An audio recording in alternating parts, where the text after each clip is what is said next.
एक मिनट इनके पीछे चलिए, बोलिए। मैं संकल्प लेता हूँ, मैं सनातनी बनूंगा,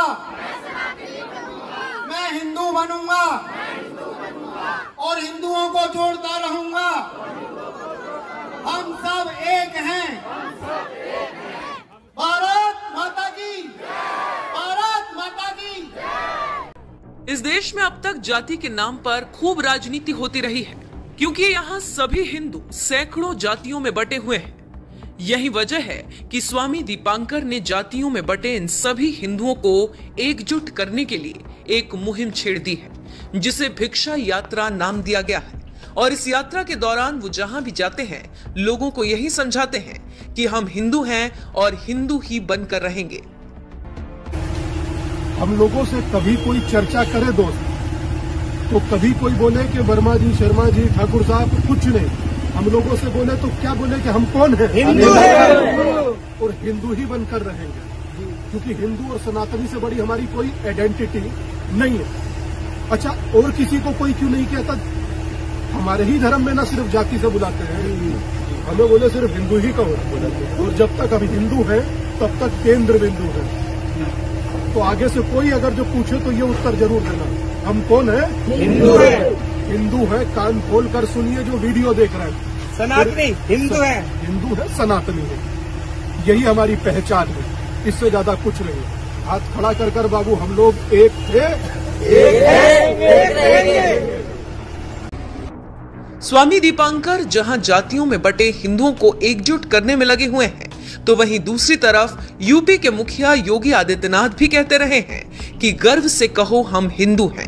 और महादेव की काशी में तो उन्होंने विपक्ष पर निशाना साधते हुए यहां तक कह दिया कि प्रधानमंत्री नरेंद्र मोदी देश को जोड़ने में लगे हुए हैं, तो वहीं कुछ लोग जाति, क्षेत्र, भाषा के नाम पर देश को तोड़ने में लगे हुए हैं। एक तरफ देश को जोड़ने वाली ताकतें प्रधानमंत्री मोदी जी के नेतृत्व में कार्य कर रही हैं। बिना भेदभाव के शासन की योजनाओं का लाभ समाज के हर एक तबके को पहुंचाना, एक भारत श्रेष्ठ भारत की परिकल्पना को साकार करने के लिए भारत के सांस्कृतिक मूल्यों और आध्यात्मिक वैभव को वैश्विक स्तर पर पहचान दिलाने का कार्य हो रहा है। भारत को आतंकवाद से मुक्त, नक्सलवाद से मुक्त और किसी भी प्रकार की अराजकता से मुक्त करने का कार्य हो रहा है। लेकिन दूसरी तरफ तोड़ने वाले लोग भी कम नहीं कर रहे हैं। तोड़ने के लिए भी षड्यंत्र हो रहे हैं। वे जाति के नाम पे तोड़ेंगे, क्षेत्र और भाषा के नाम पर तोड़ेंगे, दुष्प्रचार करके गुमराह करेंगे, भारत की छवि को धूमिल करने का प्रयास करेंगे।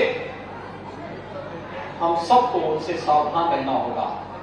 और जो कालखंड में एक संदेश दिया था श्रीमद जगद्गुरु रामानंदाचार्य जी ने, जाति पाति पूछे नहीं कोई और हरि को भजे सो।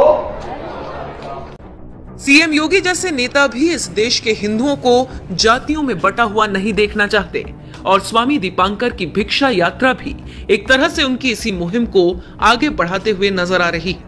स्वामी दीपांकर की ये भिक्षा यात्रा 23 नवंबर 2022 को सहारनपुर जिले के कस्बा देवबंद से शुरू हुई थी, और अब तक सहारनपुर, गाजियाबाद जिले के 16 से ज्यादा गांवों और कस्बों में जाकर ऐसी भिक्षा मांग चुके हैं। अभी पूरे पश्चिमी उत्तर प्रदेश में आगरा से बरेली तक इस भिक्षा यात्रा को निकालना है, लेकिन स्वामी दीपांकर कहते हैं कि जरूरत पड़ने पर इसका और विस्तार किया जाएगा। बहरहाल, जातियों में बटे हिंदुओं को एक करने की मुहिम पर निकले स्वामी दीपांकर के बारे में आपको बता दें, वो मूल रूप से उत्तर प्रदेश के जिला मुजफ्फरनगर के रहने वाले हैं और महज 8 साल में ही आध्यात्म के रास्ते पर आ गए थे। गुरु ब्रह्मानंद सरस्वती से मुलाकात के बाद स्वामी दीपांकर उनके शिष्य बन गए और फिर कोलकाता के काली घाट मंदिर और कामाख्या मंदिर पर सूर्य साधना पूरी की।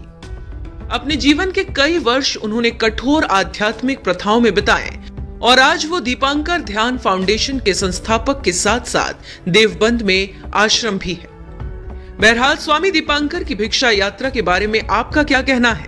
अपनी राय हमें कमेंट कर जरूर बताएं।